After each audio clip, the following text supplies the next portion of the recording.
Assalamualaikum warahmatullahi wabarakatuh. Perkenalkan, nama saya Sonia Pematasari dengan NPM A1E025009. Di sini saya akan menjelaskan tentang mata kuliah eksperimen fisika tentang pemantulan cahaya pada bidang lengkung. Yang mana pengertian pemantulan cahaya pada bidang lengkung. Pemantulan cahaya pada bidang lengkung adalah peristiwa dipantulkannya cahaya oleh cermin cekung dan cermin cembung, sehingga membentuk bayangan dengan sifat tertentu. Ada pula tujuan praktikum yang akan dilakukan ketika kita melakukan praktikum tentang pemantulan cahaya pada bidang lengkung. Yang pertama itu tujuannya untuk menentukan jarak benda, yang kedua menentukan jarak bayangan, dan yang ketiga menentukan titik fokus cermin, dan yang keempat membuktikan persamaan cermin. Kemudian ada juga dasar teorinya, yang mana cermin lengkung terdiri atas yang pertama cermin cembung, yang mana bersifat mengumpulkan cahaya.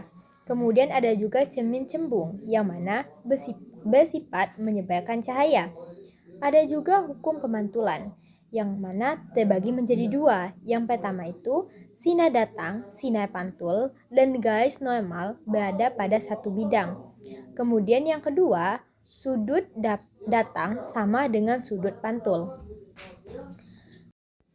Kemudian ada juga persamaan cermin, yang mana sama dengan 1/F sama dengan 1/S ditambah 1/S aksen. Yang mana keterangannya itu F sama dengan fokus, S sama dengan jarak benda, kemudian S aksen sama dengan jarak bayangan. Alat dan bahan yang digunakan, yang pertama cermin cekung, yang kedua lilin, yang ketiga korek api, yang keempat layar, dan yang kelima penggaris optik. Kemudian, fungsi dari alat dan bahan yang digunakan tersebut, yang pertama itu lilin, yang mana berfungsi sebagai objek percobaan. Yang kedua, cermin cekung, yang mana berfungsi sebagai pemantul cahaya. Yang ketiga, layar, yang mana berfungsi untuk menangkap bayangan. Dan yang keempat, penggaris, yang mana berfungsi untuk mengukur jarak. Nah, ada juga langkah-langkah praktikum yang akan kita lakukan ketika kita melakukan praktikum ini. Yang pertama, menyalakan lilin. Yang kedua, menempatkan lilin di depan cermin. Dan yang ketiga, menggesek layar hingga bayangan terlihat jelas. Dan yang terakhir, mengukur jarak benda dan jarak bayangan.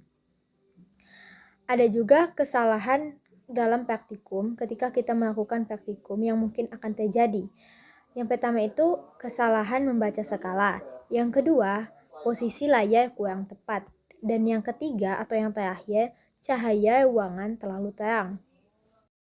Jadi dapat kita simpulkan dari hasil materi yang telah saya sampaikan bahwa kesimpulannya yaitu pemantulan cahaya pada bidang lengkung terjadi ketika cahaya mengenai permukaan cermin lengkung atau cekung dan cembung dan dipantulkan sesuai dengan hukum pemantulan.